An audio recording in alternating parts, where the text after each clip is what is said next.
देखो भाई, अपन पढ़ रहे थे क्वांटम संख्या, है ना। और एक क्वांटम संख्या होती क्या है?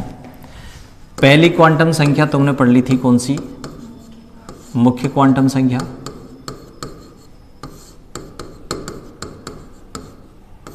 वीडियो में पढ़ ली तो नहीं है मुख्य क्वांटम संख्या। और दूसरी पढ़ ली थी द्विगंशी क्वांटम संख्या, है ना। आज अपन पढ़ते हैं तीसरी, चुंबकीय क्वांटम संख्या भाई।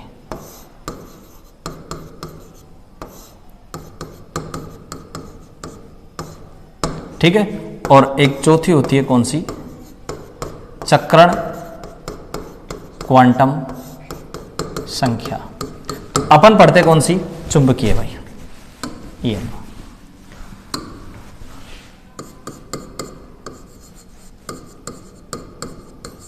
चुंबकीय क्वांटम संख्या। देखो एक बात, पहले जो बेस चीज है ना उसको समझो। ये नाभिक है, n बराबर 1, n बराबर 2, n बराबर 3 और n बराबर 4। इनको बोला जाता है भाई कोस। क्या बोला जाता है इनको? कोस। और ये बात बोली थी किसने? बोर ने। तो बोर ने कोस बता दिया था कि नाभिक के चारों तरफ गोलाकार कक्षा होती हैं, नाभिक के चारों तरफ गोलाकार कक्षा होती है, जिनको क्या बोल दिया बताओ? कोस बोल दिया। उसके बाद में आया भाई कौन? सोमरफील्ड। इस सोमरफील्ड ने क्या किया? कोसों में एक नई कंसेप्ट दे दी। किसकी? उपकोष की। कोसों में क्या खोज लिए बताओ? उपकोष। उपकोष नई कंसेप्ट आ गई। बोर तक क्या थी? केवल कोष। ये कोष रहे। अब कौन सी आ गई बताओ? उपकोष आ गई। अब उपकोष क्या होते हैं वो सुनो। n बराबर 1 में केवल एक ही उपकोष होता है, 1s। n बराबर 2 में 2 होंगे, n बराबर 3 में 3 होंगे, n बराबर 4 में 4 होंगे, n बराबर 5 में 5 होंगे। चलते जाओ। तो n बराबर 2 में कितने होंगे बताओ? 2 उपकोष होंगे। कौन कौन से? 2s और 2p। s, p, d और f। एक हो तो s, 2 हो तो s और p, 3 हो तो spd, 4 हो तो spdf। आ जाओ। 3 है, 3 बताओ कौन कौन से होंगे? 3s, 3p, 3d। n बराबर 4 में 4 हो जाएंगे। कौन कौन से? 4s, 4p, 4d और 4f। सही है कि नहीं? तो ये बताओ 1s, 2s, 2p, 3s, 3p, 3d, 4s, 4p, 4d, 4f। क्या है ये? उपकोष है। आगे बस में दो कंसेप्ट अपने समझ में आ गई, एक कोष की और एक उपकोष की। ठीक है। उसके बाद में भाई आया श्रोडिंगर। और उस श्रोडिंगर ने एक नई कंसेप्ट दे दी। कौन सी? कक्षक। तो अब कक्षक आने लग गए भाई। ठीक है ना। और चल रहा है ना ये, है ना। अब आने लग गए कक्षक। कोष पता लग गया, n बराबर 1 2 3 4 5। उपकोष आ गए कितने? 1s, 2s, 2p, 3s, 3ps। ठीक है। अब क्या आ गई नई कंसेप्ट बताओ? कक्षक की आ गई। उपकोष में कक्षक खोजे गए, है ना। और वो कितने खोजे गए वो ध्यान दो। आपने l पढ़ लिया, द्विगंशी क्वांटम संख्या। l की वैल्यू 0, 1, 2 और 3। इसमें उपकोष कौन कौन से होंगे बताओ? 0 हो तो s, 1 हो तो p, 2 हो तो d, 3 हो तो f के लिए l की वैल्यू 0, d के लिए l की वैल्यू 2, p के लिए l की वैल्यू 1, एस के लिए एल की वैल्यू 0, ये मैंने बता दी क्या, उपकोषों के लिए एल की वैल्यू। और एल कौन सी क्वांटम संख्या है, द्विगंशी क्वांटम संख्या। ठीक है भाई। अब उसके बाद कल अपन ने पता क्या किया था, कल अपन ने किया था कक्षक निकाले थे, और कक्षक निकालने का फार्मूला था 12+1। क्या था भाई, 12+1। कैसे, एफ की बात करें, एफ के लिए एल की वैल्यू 3, एल की जगह 3 रखूं, कितना आ जाएगा बताओ, 2 गुणा 3 + 1, 3 दूनी 6 1 7।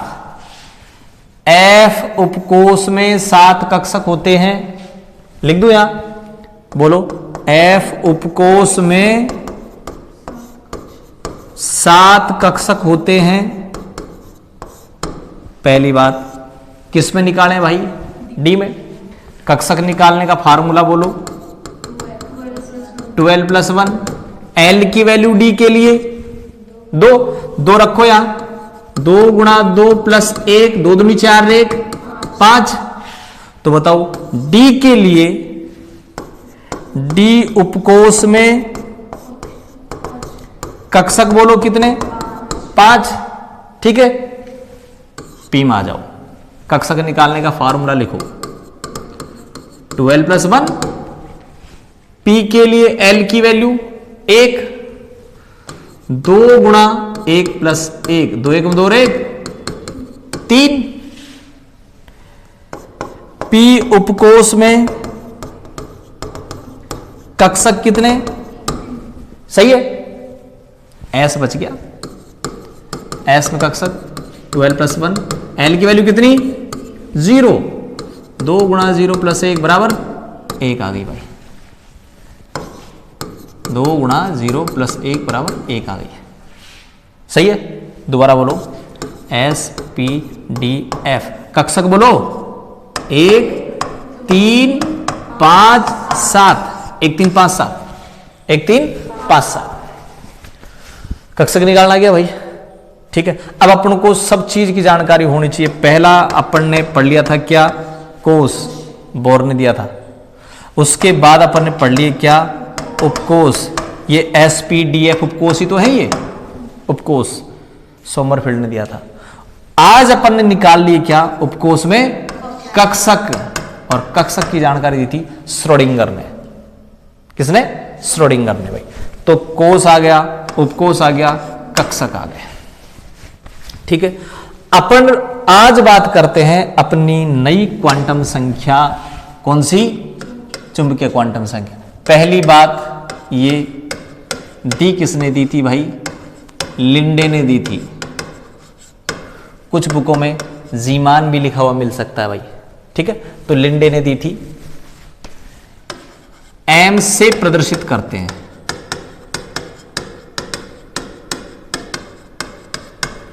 और ये प्रदर्शित किसको करती है वो सुनो, कक्षकों का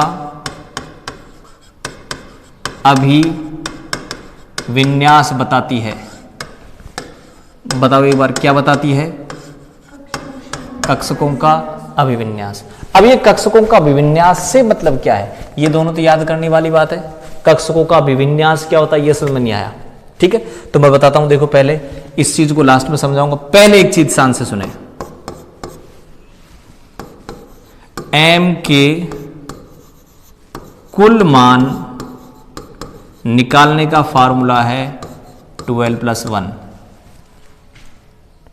टोटल वैल्यू एम की किससे निकलेगी बताओ, 12+1 से। थोड़ी देर पहले आपने 12+1 निकालने का फार्मूला पढ़ा था, किसका, कक्षक निकालने का। और अब मैंने इसको क्या कह दिया, एम के कुल मान। तो ये 12+1 फार्मूला क्या निकालने का है, आप दो चीज बोलोगे। एक बताओ क्या निकालने का है, कक्षक, दूसरा बोलो एम के कुल मान निकालने का फार्मूला है। ठीक है, एम के ये मान बराबर होंगे +L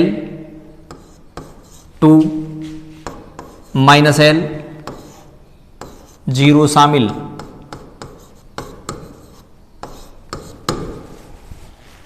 नहीं आया समझ में, कोई बात नहीं। एम के कुल मान किससे निकालेंगे? 12 प्लस 1 से। और ये मान कितने होंगे? प्लस एल से माइनस एल, जीरो इंक्लूड, या माइनस एल से प्लस एल बोल दूं भाई, ठीक है भाई, माइनस एल से प्लस एल बोल दो। चलो ये लो,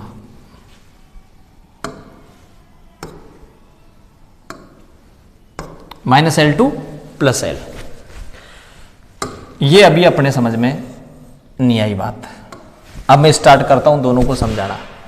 मैं लेता हूं भाई एस, एस के लिए बताओ एल की वैल्यू 0 होती है ना, तो बताओ एम के कुल मान बताओ, एम के कुल मान बताओ, फार्मूला बोलो, 12 प्लस 1, 2 गुणा 0 प्लस 1, 1 आ जाएगा। एम का कुल मान कितना आ जाएगा? 1। तो एस के लिए एम का कुल मान निकालना आ गया। ये मान कितने होंगे बताओ? माइनस एल से प्लस एल। एल की वैल्यू कितनी है? 0। तो माइनस 0 से प्लस 0, तो 0 ही होगी। बोलो सही है कि नहीं? एम का एक मान होगा और वह मान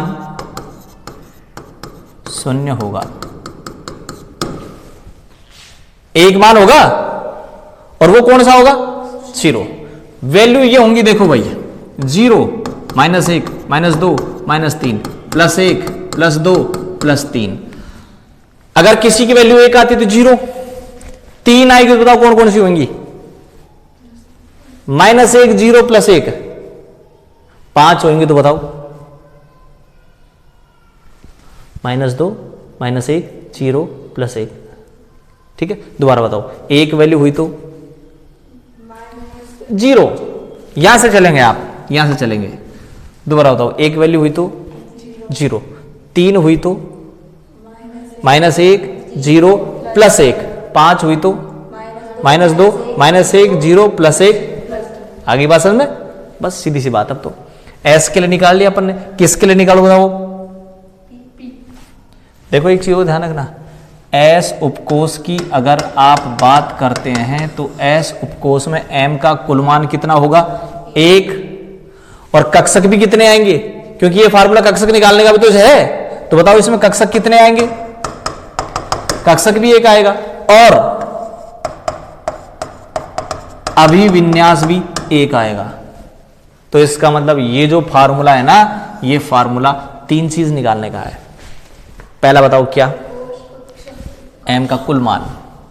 दूसरा बताओ कक्षक निकालने का। तीसरा बताओ कक्षकों का विन्यास निकालने का फार्मूला है। यानी तीनों चीजें अपन ऐसे लिख सकते हैं।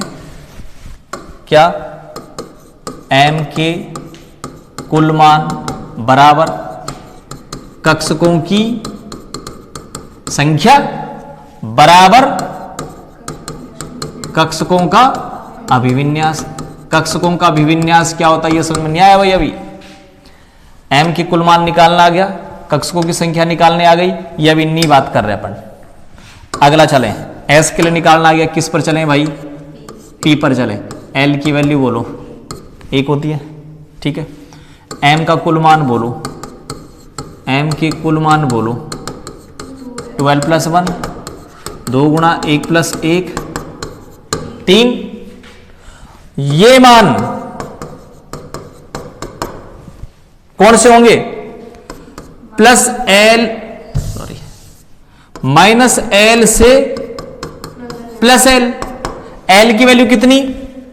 1, यानी माइनस 1 से प्लस 1।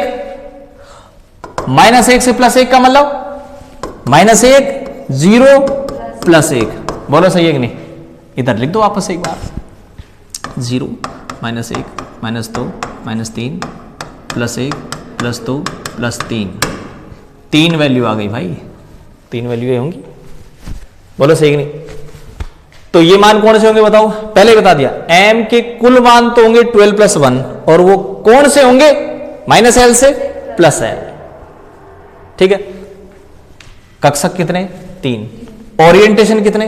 3, ठीक है। अगला चले अपन डी में चलते हैं भाई। एल की वैल्यू बोलो 2। m के कुल मान बोलो।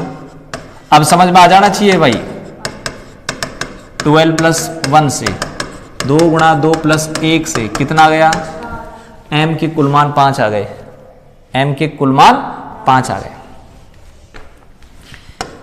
5 मान होंगे, 5 मान कौन से होंगे वैसे सिंपल बताओ पहले, -2 -1 0 +1 +2 है कि नहीं। यहां क्या लिखूंगा, ये मान कौन से होंगे बताओ, -l से +l, l की वैल्यू कितनी है 2, तो -2 से +2, और -2 से +2 कौन कौन सी होंगी, -2 -1 0 +1 +2। बोलो बात समझ में आई कि नहीं, ठीक है। ये 5 वैल्यू होंगी भाई, m के कुल मान 5, कक्षकों की संख्या 5, ओरिएंटेशन 5, डिवीजन आ गया। f की बात और कर लेते चलो, f के लिए l की वैल्यू बोलो 3, m की कुल मान बोलो 12 प्लस 1, 2 गुणा 3 प्लस 1 कितने आ गए, 7 आ गए। 7 मान होंगे और ये मान कितने होंगे बताओ, -l से +l, -3 से +3, यानी -3 -2 -1 0 +1 +2 +3 होगी ना 7 वैल्यू, ये 7 वैल्यू होगी भाई। कक्षक भी कितने होंगे 7, ओरिएंटेशन भी कितना होगा 7, सही है। तो यहां पर अपन ने क्या चीज पढ़ी, 12 प्लस 1 से क्या निकाला बताओ, m के कुल मान। तो m के कुल मान निकालने का तरीका होता है भाई 12 प्लस 1। दूसरा, यही फार्मूला होता है कक्षकों की संख्या निकालने का, और यही फार्मूला होता है कक्षकों का ओरिएंटेशन या अभिविन्यास का, ठीक है। और m के टोटल मान 12 प्लस 1 से निकालेंगे, और वो मान होंगे -l से +l। ये वाली बात समझ आएगी नहीं, -l से +l, ठीक है ना। और ये वाला हो गया। अब एक चीज समझ में नहीं आई अपने, केवल क्या, ओरिएंटेशन।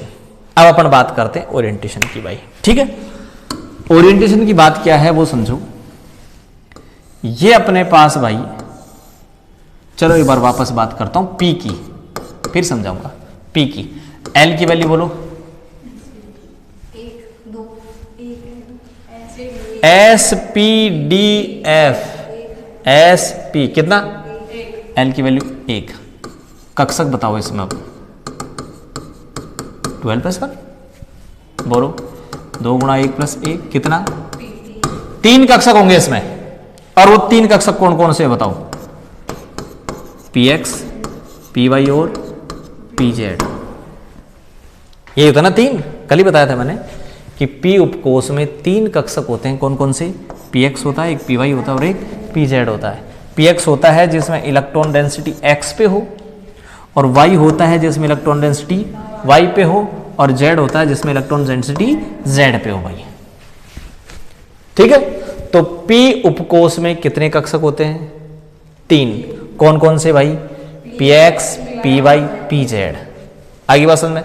अब मैं इसको उधर ले चलता हूं, ये रहे देखो, P में बताओ कितने कक्षक होते हैं, तो इसको ऐसे लिखूंगा मैं, ये रहे 3 कक्षक। ये कक्षक तो है कौन सा, PX, ये कक्षक कौन सा है, PY, ये कक्षक कौन सा है, PZ। एक एग्जांपल समझा रहा हूं, इसमें समझा जाना भाई। 3 कक्षक हैं और तीनों को मैंने एक ही लाइन में लिख रखा है, इसका मतलब तीनों की ऊर्जा बराबर है। जैसे मान लो तुम लोग नीचे बैठे हो, मैं ऊपर हूं, तो बताओ मेरी ऊर्जा तुमसे ज्यादा है कम, ऊर्जा बढ़ती जा रही भाई ऐसे, ये लो एनर्जी बढ़ती जा रही है। तो तुम्हारी ऊर्जा कम है, मेरी ऊर्जा ज्यादा है, सही है कि नहीं, एनर्जी डिफरेंस पता लग गया। जैसे मान लो यहां पर ऐसे है, ये A, ये B, ये C और ये D, बताओ सबसे ज्यादा ऊर्जा किसकी है, D की है, सबसे कम A की है, सही है कि नहीं।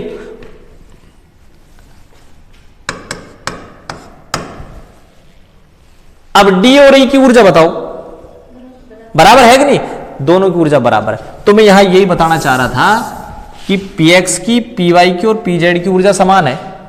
समान ऊर्जा के कक्षक कहलाते हैं भाई समभ्रंश कक्षक। क्या कहलाते हैं बताओ? समभ्रंश कक्षक। ठीक है, समान ऊर्जा के कक्षक क्या कहलाते हैं? समभ्रंश। तीनों की ऊर्जा समान है, समभ्रंश कक्षक का हो गए। मेरी ऊर्जा तुमसे ज्यादा है, तुम दोनों की ऊर्जा बताओ बराबर है, तो तुमको क्या कहूंगा मैं? समभ्रंश कक्षक। तो P में 3 कक्षक हैं, तीनों की ऊर्जा समान है, क्या कहोगे आप इसने? समभ्रंश कक्षक। अब मैं क्या कर रहा हूं भाई, यहां पर एक्सटर्नल मैग्नेटिक फील्ड लगा रहा हूं, बाह्य चुंबकीय क्षेत्र लगा रहा हूं, यानी उस परमाणु पर मैग्नेटिक फील्ड लगा दिया, दोनों तरफ चुंबक रख दी, मैग्नेटिक फील्ड लगा दिया। या तो आप मैग्नेटिक फील्ड लगा दो या इलेक्ट्रिक फील्ड लगा दो, यानी या तो चुंबकीय क्षेत्र लगा दो या विद्युत क्षेत्र लगा दो, दोनों में से कोई सा फील्ड आप यहां लगा दो। फील्ड लगाते ही अब क्या होगा? बाह्य एक्सटर्नल मैग्नेटिक फील्ड लगाते ही क्या होगा भाई?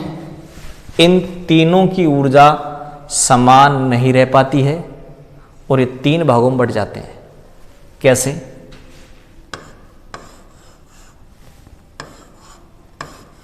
तीन थे, तीनों में बट गए।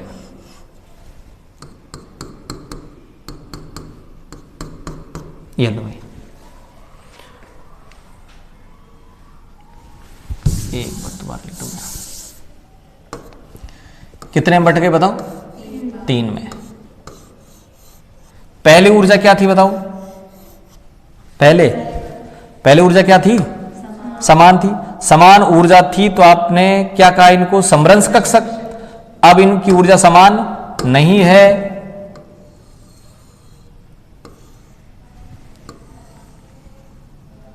ये लो भाई, समभ्रंशता नष्ट हो गई। सही है कि नहीं? ये तो कहोगे, क्या कहोगे?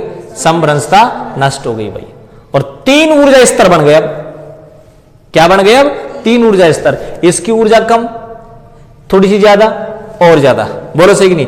3 ऊर्जा स्तर बन जाते हैं। पहले तीनों एक साथ थे, एक ही ऊर्जा स्तर। अपने ऐसे कहें 1 2 3 4 5 फिंगर हैं, पांचों एक साथ है, पांचों की ऊर्जा समान। और जो है मैं यहां मैग्नेटिक फील्ड लगाऊंगा, ये कितने एनर्जी लेवल बन गए? 5 बन गए ना। 1 2 3 4 5 एनर्जी लेवल बन गए।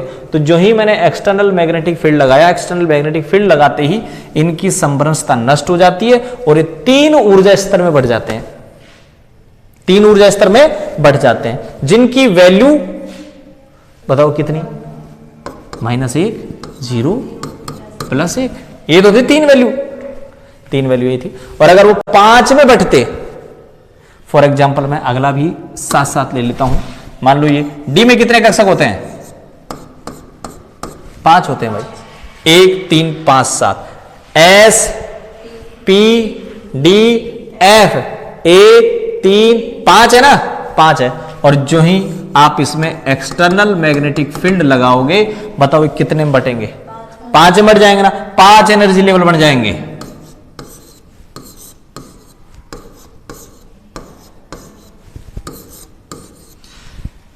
ये 5 एनर्जी लेवल बन गए भाई।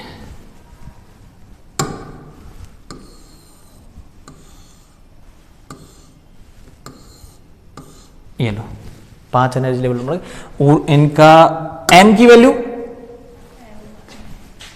0, यहां बोलो -2 -1 +1 +2। बात समझ में आएगी नहीं? तो अपन ने क्या पढ़ा था? कक्षकों का अभिविन्यास। कक्षकों का अभिविन्यास का मतलब होता है एक्सटर्नल मैग्नेटिक फील्ड लगाने पर वो कितने में बढ़ता है। अब समझ में आ गई कि नहीं बताओ? कक्षकों का अभिविन्यास। तो बताओ डी के लिए कक्षकों का अभिविन्यास कितना आया था? 5 आया था। कैसे? 12 + 1 वैल्यू रख दो। डी के लिए एल की वैल्यू कितनी है? 0 1 2 2 है। 2 × 2 + 1 = 5 आ जाएगी। सही है। तो 5 अभिविन्यास होंगे। अभिविन्यास का मतलब क्या होता है दोबारा बताओ? कितने में बढ़ता है? एक्सटर्नल मैग्नेटिक फील्ड लगाने पर कितने में बढ़ता है, वो क्या कहलाएगा? उसका अभिविन्यास कहलाएगा। कक्षकों की संख्या बराबर अभिविन्यास। जितने कक्षक होंगे उतने में ही तो बटेगा भाई। 5 कक्षक है 5 में बटेगा, 7 कक्षक है तो 7 में बटेगा। एफ में कितने कक्षक होते हैं? 1 3 5 7 7 कक्षक 7 में ही बटेगा ना। वो हो गया कक्षकों का अभिविन्यास बराबर 7। सही है कि नहीं? एस कितने में बटेगा? नहीं बटेगा। एक जन में क्या बटेगा भाई? किसी के जैसे ये है, मयंक है, अकेला है, बताओ ये इधर वाला प्लॉट वो मकान कितने में बटेगा? किसी में नहीं बटेगा। क्यों? सारा उसी का है। सही है कि नहीं? तो एक जन आओ तो बटेगा ही नहीं। 3 जने हैं, 3 में बटेगा। 5 जने हैं, 5 में बटेगा। ये कहलाएगा कक्षकों का अभिविन्यास। 5 बट गया। अब एक बार वापस चलते हैं, तो एफ कितने में बट जाएगा बताओ? एफ 7 में बटेगा। 1 3 5 7 में बट जाएगा। ठीक है भाई, तो तीनों की ऊर्जा समान थी, संभ्रंश कक्षक कह दिया। और जो ही आपने एक्सटर्नल मैग्नेटिक फील्ड लगाया 3 जनों में बट गया, कक्षकों का अभिविन्यास बराबर 3। अब एक चीज और है, ये -1 0 +1 क्या? ये m की वैल्यू है, m की वैल्यू है। और ये किसके लिए? सुनो, यहां लिख दूं मैं px और py के लिए +-1 और pz के लिए 0। तो ये जो 0 वैल्यू है ये किसके लिए होती है बताओ? pz के लिए होती है। ये -1 किसके लिए होती है? px की भी हो सकती है, py की भी हो सकती है।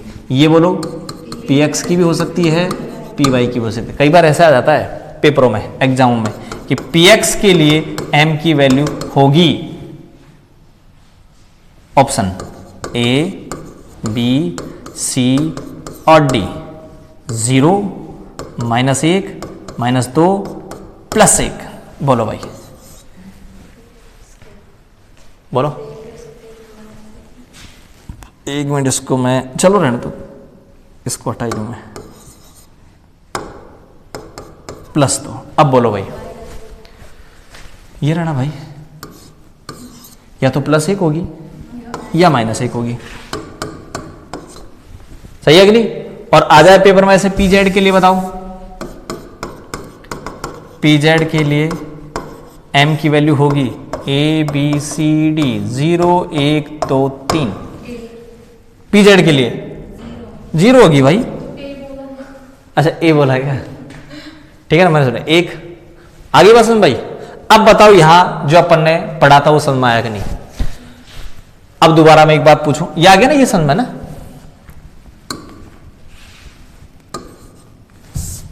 m के कुल मान किससे निकलेंगे बताओ? सही है। और यही क्या होगी बताओ? कक्षकों की संख्या होगी। और यही होगा क्या? कक्षकों का अभिविन्यास। अब बताओ कक्षकों का अभिविन्यास समझ में आया कि नहीं? ये निकालना आया कि नहीं? ठीक है, m के कुल मान निकालना आ गए। और ये मान कितने होंगे बताओ? ये मान होंगे -L से +L। 0 इंक्लूड है इसमें, ध्यान रखना, इंक्लूड 0। कोष्टक में क्या लिखा? 0 शामिल होगा, तो 0 जरूर शामिल करेंगे आप इसमें। ठीक है भाई। अब बताओ ओरिएंटेशन वगैरह समझ आ गया सब कुछ? तो ये हो गया अपने पास कौन सी क्वांटम संख्या भाई? m। तो m किसको बताती है बताओ? कक्षकों का अभिविन्यास बताती है कि वो मैग्नेटिक फील्ड लगाने पर कितने में बटेगा। मैग्नेटिक फील्ड लगाने पर कितने में बटेगा। अगर मान लीजिए आपने मैग्नेटिक फील्ड लगाया है तो इसे आप बोलोगे जीमान प्रभाव। और अगर आपने इलेक्ट्रिक फील्ड लगाया है तो आप इसे बोलोगे स्टोर्क प्रभाव। बोर मॉडल की कमी थी कि बोर मॉडल जीमान प्रभाव और स्टोर्क प्रभाव की व्याख्या नहीं करता। External magnetic field, external electric field लगाने पर एक लाइन कई लाइनों में बढ़ जाती है। इस बात को बोर नहीं समझा सका, अब समझा सकते हैं आप। ठीक है ना? एक बार देखना कितनी देरी बन गई।